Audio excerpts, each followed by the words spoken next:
سبيل الدموع سبيل مريح تنهدى يا صاحي. Bagaimana pendapat ulama salafus soleh terkait hukum menegakkan khilafah? Khilafah itu pemerintahan Islam. Lalu Republik Indonesia ini Pak Ustadz, Pancasila, satu, ketuhanan dengan kewajiban menjalankan syariat Islam bagi pemeluknya, 7 kata. Sekarang banyak orang mengatakan bahwa khilafah itu utopis, tak mungkin bahkan keluar dari mulut orang tokoh. Bagaimana menyikapi ini? Bagaimana kaitannya dengan hadis dinyatakan bahwa akan ada khilafah? Negeri ini terbagi kepada 5 fase, kata Imam Ahmad bin Ambal dalam kitab Musnad Hadis Nabi. Pertama, sistem Nabi. Nabi meninggal digantikan Khulafa' Rasyidin. Khulafa' Rasyidin meninggal digantikan oleh Khalifah Al-Khulafa' Al-Ad, khulafah yang menggigit, Bani Umayyah, Bani Abbasiyah. Yang keempat, tumbang ini digantikan pemimpin zalim. Lalu sebelum hari kiamat akan berdiri Khilafatun Nubuwah. Hadis riwayat Ahmad bin Hanbal. Ada yang mengatakan hadis ini dhaif. Saya terus terang begini, saya terusik betul dengan ceramahnya Abdus Somad yang mengglorifikasi khilafah. Dia membawakan hadis di situ. Seharusnya Abdus Somad tahu bahwa dia itu juga ahli tafsir hadis. Bahwa hadis yang dia sampaikan ini adalah hadis-hadis kontroversi. Ini kan kalau kita lihat ya videonya Abdus Somad misalnya yang mengatakan bahwa solusi itu adalah khilafah. Bahwa apabila persoalan-persoalan dari bangsa-bangsa ini maka khilafah itu harus kita dukung karena ini akan menjadi solusi bagi umat. Sementara hadis yang dibawakan itu hadis yang ditulis oleh Imam Al-Hakim Al-Naisaburi. Kita tahu kitab Al-Mustadrak yang ditulis oleh Imam Al-Hakim ini penuh kontroversi. Bahkan dikatakan di situ disohihkan oleh Az-Zahabi. Az-Zahabi sendiri protes terhadap kitab ini yang mengatakan seharusnya Imam Al-Hakim tidak boleh menulis kitab ini karena merusak kitabnya Imam Al-Hakim yang lain. Karena Imam Al-Hakim menulis Al-Mustadrak ala As-Sahih ini sebenarnya adalah kitab di ujung ketika dia itu sudah tua. Bahkan menurut Az-Zahabi ini sudah pikun Imam Al-Hakim ini. Tapi oleh Abdus Somad masih dibawakan kepada publik seolah-olah ini adalah hadis sahih yang harus kita ikuti. Nah, hal-hal seperti ini loh yang kemudian membangun eskalasi perlawanan terhadap negara. Kalau kita mengacu kepada Al-Haq Al-Mubin, hal-hal seperti ini yang harus kita terangkan bahwa hadis ini meskipun sahih menurut Ustadz Abdus Somad, ini seharusnya diterangkan disclaimer-disclaimernya. Bahwa kitab Al-Mustadrak ini diprotes oleh banyak ahli hadis karena ini ditulis oleh Imam Al-Hakim ketika dia ini sudah pikun gitu. Nah, ini tidak diterangkan di situ sehingga apa? Dia mengglorifikasi khilafah. Yang menjadi persoalan adalah kalau ini diserap oleh orang-orang awam yang tidak tahu akar-akar historik dari bagaimana hadis itu ditulis, bagaimana sanadnya ditulis, ini kan akan menjadi bahaya. Kita sebagai orang-orang yang saya tidak menganggap saya bagian dari itu, tapi kita orang-orang yang akademisi, kita orang-orang yang punya kekuatan-kekuatan intelektual harus memberikan pemahaman ini kepada masyarakat. Saya tidak ingin menyanjung saya sendiri. Saya terus terang perlu cloning. Saya terus terang begini. Umur saya sekarang 51, tapi saya terus terang memang saya itu ya bisa dikatakan kehidupan keluarga saya itu memang hanya menyisakan cuma 1 minggu dalam sebulan. Saya berkeliling ke kampus-kampus di seluruh Indonesia, ke kantong-kantong masyarakat, ke daerah-daerah konflik, hanya ingin memberikan pemahaman ini bahwa berbagai hal-hal yang mengajak kalian untuk menggulirkan kebencian atas nama agama, ini sebenarnya adalah kepentingan-kepentingan politik. Cita-cita organisasi radikal di seluruh Indonesia ini pasti cita-citanya adalah daulah khilafah Islamiyah. Namanya keren banget. Tapi sebenarnya ini adalah untuk kepentingan-kepentingan kekuasaan saja. Yang terakhir sekali adalah saya teringat yang ditulis berulang-ulang oleh Ibnu Khaldun dalam Al-Muqaddimah. Bahwa kata Ibnu Khaldun, Tuhan itu tidak memerlukan kekuasaan politik. Tuhan tidak memerlukan petak-petak wilayah dalam negara. Keimanan itu tidak bisa dibatasi oleh gunung, sungai, dan lautan. Dimanapun kalian boleh berkeimanan tanpa harus ada sekat-sekat. Kasarnya gini, untuk orang memeluk Islam itu tidak perlu paspor dan visa. Nah, inilah kemudian yang diwujudkan oleh orang-orang bahwa seolah-olah kekuasaan dan mimpi-mimpi politik itu mendapatkan sertifikasi dari Tuhan untuk menghuni Senayan dan istana. Ini yang menjadi persoalan. Allah ini sudah menciptakan alam semesta, kata Ibnu Khaldun. Allah sudah menciptakan alam semesta dan memiliki alam semesta. Manusialah dengan segala ambisi-ambisi kekuasaannya yang justru ingin mempetak-petakkan bumi, mempetakkan wilayah-wilayah di bumi ini.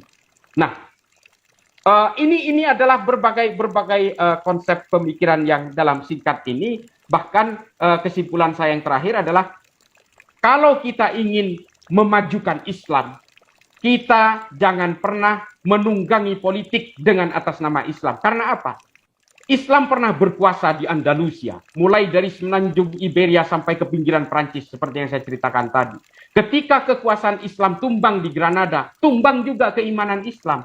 Itu loh, kalau agama, keimanan nempel kepada politik, ketika kekuasaan politik itu tumbang, maka keimanan juga ikut tumbang. Tidak menyisakan satu genetik pun orang Islam di Eropa. Hari ini orang Eropa yang Islam itu karena akulturasi, karena asimilasi, karena perkawinan, atau karena imigran yang datang dari Arab. Tapi secara genetik tidak pernah menyisakan itu. Masjid-masjid menjadi gereja, istana khalifah akhirnya menjadi museum dan sebagainya.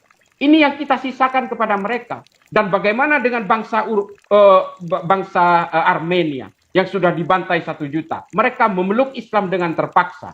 Setelah Kekaisaran Ottoman itu juga tumbang, akhirnya orang Armenia 100% kembali kepada Kristen.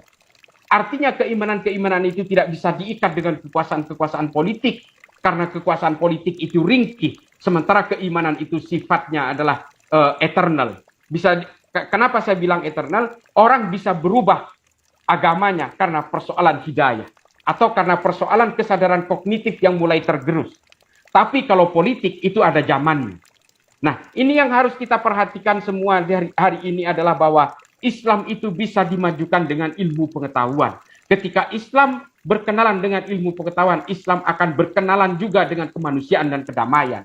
Kalau soal politik, pada akhirnya Islam itu berkenalan dengan radikalisme dan berbagai kekerasan atas nama agama. Contoh dari bagaimana Nabi berusaha menjadi manajemen yang bagus dari satu melting pot bernama Madinah. Sebuah kota yang menurut Nabi ini adalah peradaban dunia.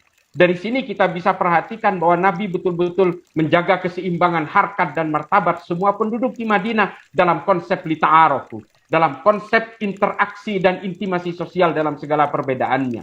Nah, ajaran-ajaran berbagai ideologi transnasional yang masuk ke kita hari ini betul-betul berkonsep al-wala wal bara. Makanya saya sejak awal saya tidak pernah percaya kepada Khilafatul Muslimin yang mengatakan bahwa saya comply terhadap Pancasila. Saya menghargai perbedaan, makanya orang-orang non-Islam boleh masuk ke Khilafatul Muslimin. Ini kan sebenarnya adalah retorika-retorika dari kelompok eksklusif seperti ini. Khawarij dulu juga melakukan konsep-konsep yang sama seperti itu.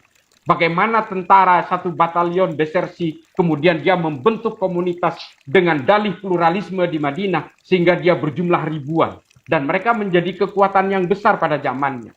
Nah, kelompok-kelompok seperti ini memang harus kita waspadai, karena bagaimanapun ketika kekuatan-kekuatan politik yang punya cita-cita politik itu menunggangi agama, ini pasti semua kejahatannya akan terlihat terhormat.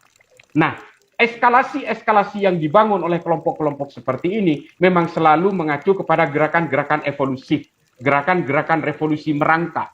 Karena memang mereka berkaca kepada berbagai gerakan-gerakan radikal di seluruh dunia yang berusaha membentuk enklave selembut mungkin. Dari toliah-toliah terkecil, mereka kemudian membuat gerakan-gerakan yang revolusioner. Kalau kita lihat Al-Shabaab di Somalia, itu dibentuk oleh 32 orang dalam Kesatuan Tentara Somalia. Nama pemimpinnya Kolonel Muhammad Hassan. Dia kajian-kajian agama saja, namanya Al-Ittihad Al-Islamiyah. Setelah mereka besar, mereka mengambil senjata di barak-barak mereka, lalu mereka merekrut berbagai penjahat-penjahat jalanan, bajak laut direkrut, sehingga jadilah Al-Shabaab seperti hari ini yang sulit sekali dikendalikan. Demikian juga dengan Boko Haram. Demikian juga yang terjadi di Suriah. Kelompok-kelompok yang paling awal militan itu hanya 600 orang. Kemudian membentuk Free Syrian Army. Mereka berkolaborasi dengan Jabatun Nusra. Mereka berkolaborasi dengan Liwa'ut Tauhid. maka semua konflik yang ada di hari ini di Suriah sulit sekali dikendalikan. Karena apa? Kita terlalu menyimplifikasi gerakan-gerakan yang kecil seperti ini. Karena konsep ini sebenarnya memang sudah ada konsepnya dalam konsep-konsep politik Islam. Seperti yang ditulis oleh Said Qutb misalnya dalam Ma'alim fil Thariq. Dia memang menekankan kepada gerakan-gerakan membentuk toliah-toliah terkecil. Ini kan sebenarnya pemikirannya Lenin dalam L'état de Révolution, kalau kita perhatikan. Dia membentuk vanguardisme, kesatuan-kesatuan elit yang kemudian menjadi trigger dari gerakan-gerakan revolusioner. Semua eskalasi itu akan dibentuk. Organisasi teror yang ada di Indonesia hari ini, JI, JAD, JAK, JAT, JAS, MMI, MIT, MIB, NII, Khilafatul Muslimin, ini semua memang dalam rangka membentuk toliah-toliah itu. Kelemahan mereka adalah menciptakan momentum of terornya. Dia momentum of revolutionnya. Dia kesulitan di situ. Sehingga ketika terjadi insurgency, ketika terjadi political unrest, mereka akan mengurubungi kita dan menenggelamkan kehidupan-kehidupan intimasi sosial kita. Ini adalah gerakan-gerakan eskalatif yang memang sengaja dibangun oleh mereka. Makanya kehadiran negara di sini perlu. Kesadaran masyarakat di sini perlu. Sekecil apapun gerakan mereka tidak boleh dianggap enteng. Saya di setiap media, ketika tampil di TV, saya selalu meminta jangan disimplifikasi. Karena akar-akar historik dan genealogisnya semua dimulai dari hal yang terkecil. Mereka jangan terlalu dianggap simpel, jangan terlalu ada disclaimer terhadap mereka. Karena bagaimanapun meskipun kita memegang teguh kehidupan civil society dalam alam demokrasi, demokrasi juga memberikan ruang-ruang kepada kita untuk melakukan penindakan apabila itu memang membahayakan negara. Demokrasi juga memberikan ruang-ruang untuk melarang mereka. Nah, konsep-konsep ideologi seperti yang ditulis oleh Gramsci misalnya, ini juga harus kita perhatikan dengan betul bagaimana konsep-konsep ideologi itu bergerak di tengah masyarakat.